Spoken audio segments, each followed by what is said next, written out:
Hello friends, मैं मिथिलेश कुमार आपका स्वागत करता हूँ। तो हम स्टडी कर रहे हैं ट्रैक्शन सिस्टम। तो ट्रैक्शन के अंदर अपन यूनिट 3 रनिंग था, ठीक है। और ये यूनिट 3 का सबसे लास्ट जो टॉपिक है उसके बारे में अपन डिस्कस करेंगे, ठीक है। तो ये आपके इस नाम से ओएचई सपोर्टिंग स्ट्रक्चर, इसको बोलते हैं कैंटिलीवर, ठीक है। इसके बारे में अपन स्टडी करेंगे, ठीक है। कि हम लोगों ने देख तो लिया है कि जो अपना ओवरहेड सिस्टम किस तरीके से होता है, उसको पेंटोग्राफ कैसे टच करता है, ठीक है। और किस किस तरीके से हम लोग अरेंज करते हैं उसको, क्लियर। अब हम लोग देखेंगे कि जो भी कैटेनरी वायर है, कॉन्टेक्ट वायर है, वो उसको सपोर्ट कौन करता है, क्लियर। वो कैसे, मतलब कि हवा में दो पोल के बीच में उसको कैसे हम लोग सपोर्ट करते हैं, ठीक है। क्योंकि जमीन पे तो है नहीं, ठीक है, क्योंकि ट्रैक के जस्ट ऊपर वो अरेंज किया हुआ रहता है, क्लियर। तो देन उसको हम लोग क्या करते हैं कि जैसे आपने देखा होगा कि बिजली का जो तार होता है वो खंभे के ऊपर हमारा क्या होता है, लटका हुआ रहता है, ठीक है।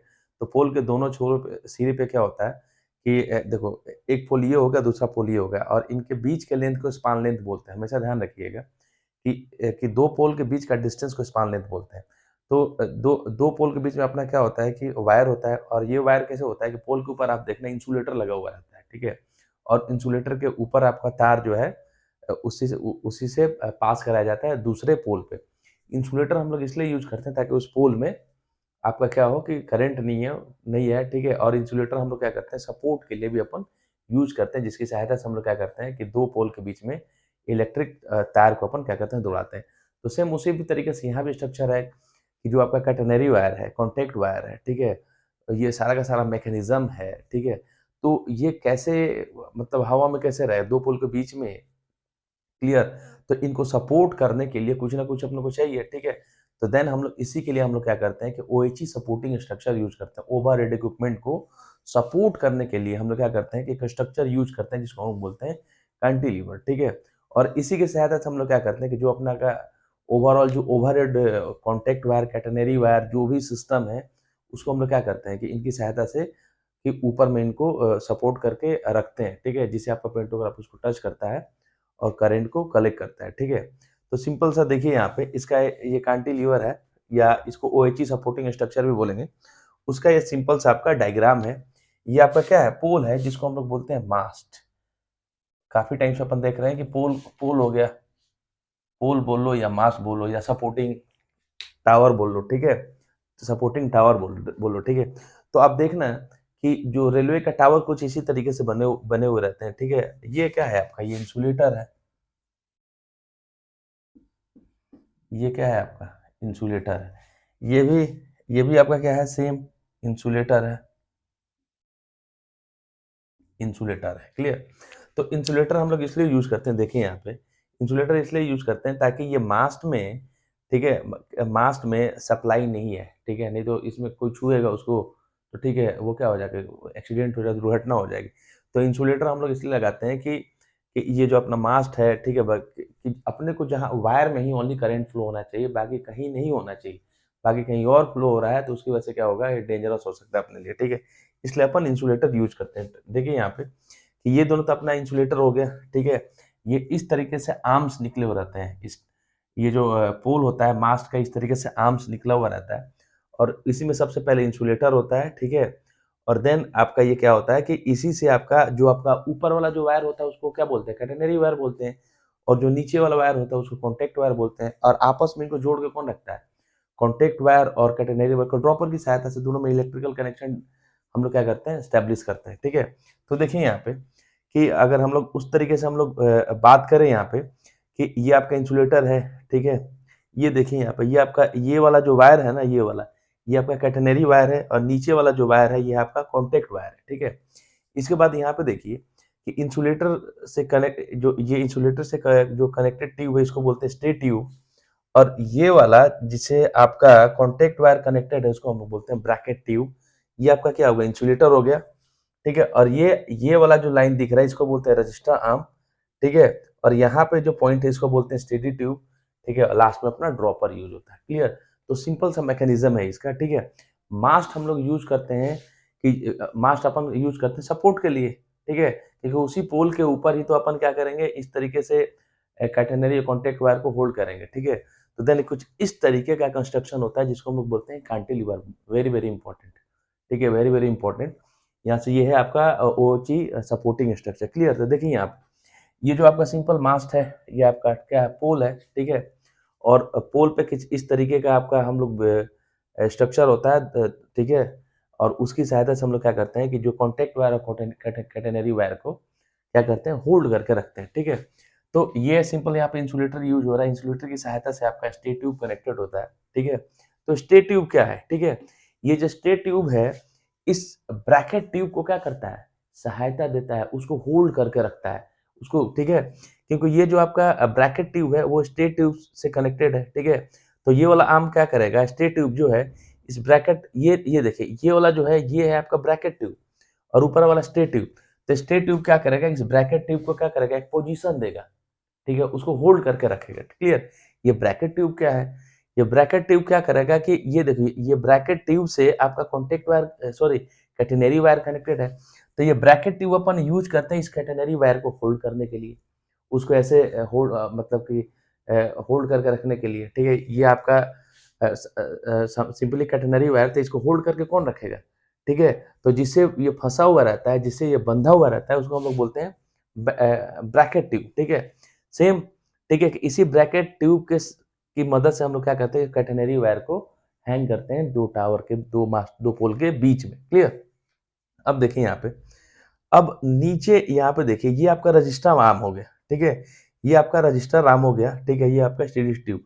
तो रजिस्टर आर्म हम लोग इसलिए यूज करते हैं कि इसी मतलब कि रजिस्टर आर्म से आप देखिए ये आपका कॉन्टेक्ट वायर कनेक्टेड है, ठीक है। ये जो रजिस्टर, ये कॉन्टेक्ट वायर है, ठीक है। इसी कॉन्टेक्ट वायर से वायर को रजिस्टर आर्म है जो इसको होल्ड करके रखता है, ठीक है। ब्रैकेट ट्यूब क्या करता है, कैटेनरी वायर को होल्ड करके रखता है और रजिस्टर आर्म क्या करेगा, इसको होल्ड करके रखेगा, ठीक है।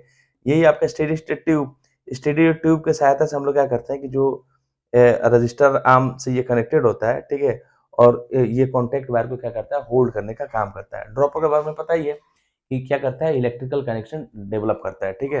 तो कुछ नहीं है, ठीक है। अपने यहाँ पे कैटेनरी वायर और कॉन्टेक्ट वायर है, इन्हीं को क्या करना है कि होल्ड करके रखना है, ठीक है। तो स्टेट ट्यूब क्या करता है, इस ब्रैकेट ट्यूब को एक पोजीशन में रखता है। ब्रैकेट ट्यूब क्या करता है कि इस कैटेनरी ट्यूब को क्या करता है कि होल्ड करके रखता है, ठीक है। उसी तरीके से जो आपका रजिस्टर आर्म है वो आपका स्पेशली कॉन्टेक्ट वायर को होल्ड करने के लिए यूज किया जाता है और स्टेडी ट्यूब भी कॉन्टेक्ट वायर के लिए यूज किया जाता है जो कि रजिस्टर आर्म से कनेक्टेड होता है। ड्रॉपर जो है वो कुछ डिस्टेंस के बाद लगाया जाता है। उसका मेन काम क्या है कि कैटेनरी या कॉन्टैक्ट वायर में आपका इलेक्ट्रिकल कनेक्शन डेवलप करना है। ये आपका इंसुलेटर है। इंसुलेटर हम लोग यूज करते हैं ताकि जो किसी भी तरीके का इलेक्ट्रिकल सप्लाई इस मास्ट या पोल में नहीं हो, ठीक है। इसमें कुछ पॉइंट्स है, उसको देख लीजिए। Cantilever hold the assembly of, ठीक है। कैंटिलीवर क्या करता है कि एक पूरा का पूरा स्ट्रक्चर को हम लोग, इस पूरे स्ट्रक्चर को हम लोग क्या बोलेंगे, कैंटिलीवर बोलेंगे। ये क्या करेगा, होल्ड करके रखता है किस किस को, अभी बोला कॉन्टेक्ट वायर को, कैटेनरी एंड ड्रॉपर असेंबली, ठीक है। तो इस कैंटिलीवर क्या होगा, एक तरीके से ओएचई का सपोर्टिंग स्ट्रक्चर हो गया। इस कैंटिलीवर की मदद से हम लोग क्या करेंगे कि कॉन्टेक्ट वायर, कैटेनरी वायर और ड्रॉपर को क्या करते हैं, होल्ड करके रखते हैं, ठीक है, ऊपर में हम लोग, ठीक है, ट्रैक के जस्ट ऊपर में। Clear? It transfer all vertical load, ठीक है। ये क्या करता है कि ऑल वर्टिकल लोड को क्या कर देता है, ट्रांसफर कर देता है, ठीक है। वर्टिकल लोड, ठीक है। ये आपका क्या होता है, हॉरिजेंटल होता है और ये क्या होता है आपका वर्टिकल होता है। क्लियर?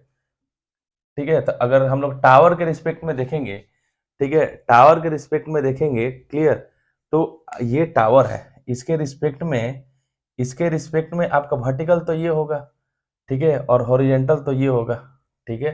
हॉरिजेंटल होगा विद रिस्पेक्ट टू टावर, क्योंकि वर्टिकल हमेशा 90 डिग्री का एंगल बनाता है, ठीक है।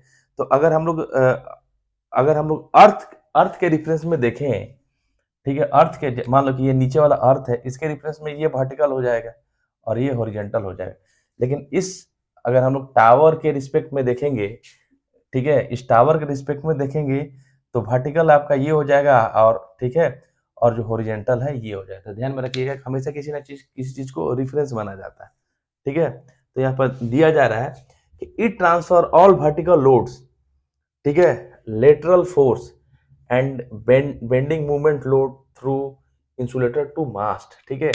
जितना कैंटिलीवर में ठीक है, जितना वर्टिकल लोड है, ठीक है, वर्टिकल लोड है, लेटरल फोर्स है, बेंडिंग मूवमेंट है, वो इंसुलेटर के थ्रू किस पे ट्रांसफर कर दिया जाता है, इस मास्ट पे। ये मास्ट स्टील का बना हुआ रहता है, काफी मजबूत होता है और सारा का सारा जो बोझ होता है ना इसी पे रहता है, ठीक है। तो इस तरीके से हम लोग अरेंजमेंट करते हैं कि जितने भी फोर्सेस इस पे लग रहे हैं, ठीक है, इंसुलेटर की सहायता से ये पूरा का पूरा मतलब सारा का सारा लोड किस पे हम लोग ट्रांसफर कर देते हैं, मास पे ट्रांसफर कर देते हैं। नहीं तो अगर नहीं करेंगे तो ये सिस्टम ही ब्रेक हो जाएगा।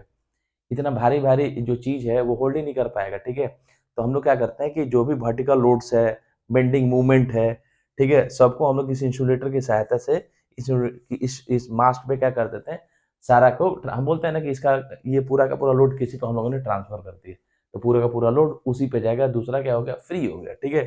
तो इसी तरीके से ई transfer all vertical loads, lateral एक तरीके का फोर्स है ये, ठीक है, movement load through insulator to mast, ठीक है, जितना भी लोड है वो इंसुलेटर की सहायता से इस मास्ट पे क्या कर दिया जाता है, ट्रांसफर कर दिया जाता है। Clear? It is an insulated type structure, ठीक है। अब ये जो कैंटिलीवर है इंसुलेटेड टाइप का स्ट्रक्चर है, ठीक है, ताकि इसमें किसी भी तरीके का करंट का फ्लो नहीं हो, इलेक्ट्रिसिटी, ठीक है। तो ये क्या है, बिल्कुल एक इंसुलेटेड स्ट्रक्चर है। इसी की चीज को लिख दिया मैंने। किसकी बात हो रही है, कैंटिलीवर। और कैंटिलीवर क्या है, ओएचई सपोर्टिंग स्ट्रक्चर है, ठीक है। It is an insulated type structure to keep the overhead catenary system in a position, ठीक है। तो ये क्या है, एक तरीके का इंसुलेटेड स्ट्रक्चर है और ये पूरा का पूरा क्या होता है कि जो कैटेनरी सिस्टम है उसको क्या करता है, होल्ड करके रखता है, ठीक है। जिससे कि क्या होता है कि अपना पेंटोग्राफ उसको टच करे, कंटिन्यूअस अपना जो लोकोमोटिव है वो रन करे। Clear? Assisting smooth current collection by the pantograph at the designed speed, ठीक है। तो ये एक तरीके का जो कैंटिलीवर है, एक तरीके का क्या क्या इंसुलेटेड स्ट्रक्चर है और ये क्या करता है, पूरे कैटेनरी सिस्टम को होल्ड करके रखता है ताकि ताकि पेंटोग्राफ एक डिजायर स्पीड पे उसको टच करता हुआ आगे निकल जाए और किसी भी तरीके का फर्क नहीं हो और सिस्टम मेरा कंटिन्यू रहे। उस चीज को लिख दिया मैंने। It is an insulated type structure to keep the overhead catenary system in a position. ये क्या करेगा कि जो आपका कैटेनरी पोजीशन है उसको एक पोजीशन में हमेशा कंसिस्टेंट रखेगा, ठीक है। By the assisting smooth current collection, ताकि पेंटोग्राफ के द्वारा एक स्मूथ कलेक्शन हो, ठीक है। नहीं तो किसी भी तरीके का कैटेनरी में वेरिएशन हो तो स्मूथ कलेक्शन ही नहीं होगा, स्पार्किंग होने लगेगी, ठीक है। सिस्टम क्या होगा, पेंटोग्राफ क्या क्या होगा कि कैटेनरी कॉन्टेक्ट वायर को क्या कर देगा, छोड़ देगा, ठीक है। तो अपना स्मूथ काम हो ही नहीं पाएगा। तो ये पूरे स्मूथ काम को हम लोग स्मूथ करंट कलेक्शन के लिए हम लोग इस तरीके से कैंटिलीवर का यूज करते हैं, ठीक है। Smooth current collection by the pantograph at the design speed, मतलब डिजाइन स्पीड पे ये पेंटोग्राफ के द्वारा हम लोग स्मूथ करंट कलेक्शन करेंगे।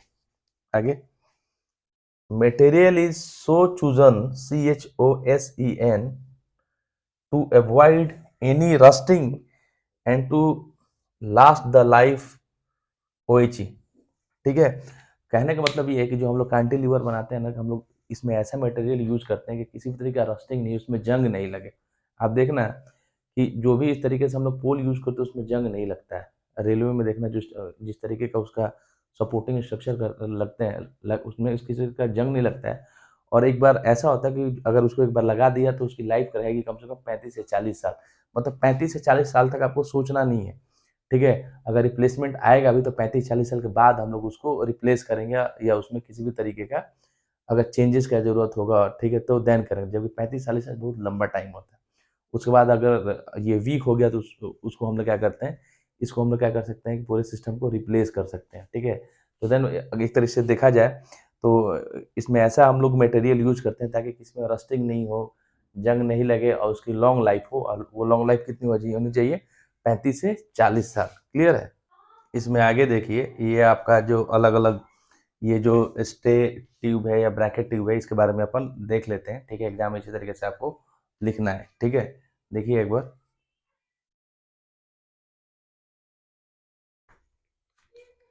देखिए इसमें स्टे ट्यूब है, स्टे आर्म क्या है, ठीक है। पहला तो इसका मतलब वो दिया हुआ है कि ये जो स्टे ट्यूब है इसका मतलब किस तरीके से का इसका मतलब स्ट्रक्चर कितना होता है, ठीक है। तो देखिए, इट कंप्राइजेज ऑफ डायमीटर, ठीक है, DIA का मतलब हो गया diameter, 28.4 by 33 by 7 mm size tube, ठीक है। अगर कोई पूछता है कि जो स्टेट ट्यूब का जो मैकेनिज्म है, उसका स्ट्रक्चर किस तरीके का होता है, उसका साइज क्या है, तो उसका साइज होगा 28/4/33/7 mm, ठीक है। उसमें सब होता है, लंबाई, चौड़ाई, मोटाई सब होता है, ठीक है। तो उस तरीके से हम लोग ने लिख दिया कि इसका ये साइज होता है, ठीक है। तो it comprises of diameter 28/4/33/7 mm size tube and an adjuster at the end to keep the bracket tube in a position। मैंने पहले ही बोला था कि इस स्टेट ट्यूब का की सहायता से हम लोग क्या करते हैं, इस ब्रैकेट ट्यूब को हम लोग क्या करते हैं कि एक पोजीशन में होल्ड करके रखते हैं, ठीक है।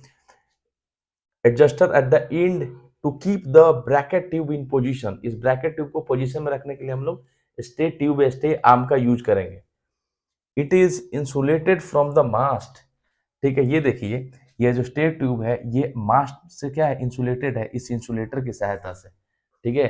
तो हम लोगों ने क्या किया कि स्टे ट्यूब के बाद हम लोग इंसुलेटर लगाते हैं, देन हम लोग क्या करते हैं कि उसको इस मास्ट से कनेक्टेड करते हैं, ताकि किसी भी तरीके का जो करंट वगैरह हो इस मास्ट में सप्लाई नहीं हो।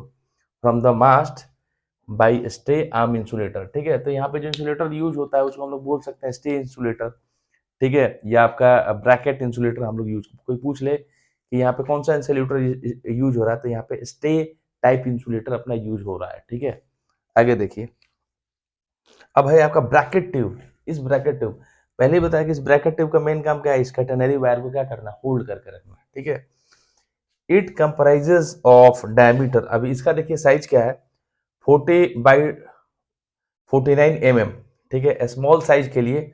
और डायमीटर 30/38 mm, अगर ये आपका क्या है, स्टैंडर्ड इसका साइज होता है, ठीक है। ये तो दो तरीके का, अगर ब्रैकेट ट्यूब अगर स्मॉल है तो उसका जो साइज होगा 40/49, और अगर स्टैंडर्ड जो हम लोग ब्रैकेट ट्यूब या ब्रैकेट आर्म यूज करेंगे उसका आपका साइज होगा 30/38 mm, ठीक है, ब्रैकेट ट्यूब।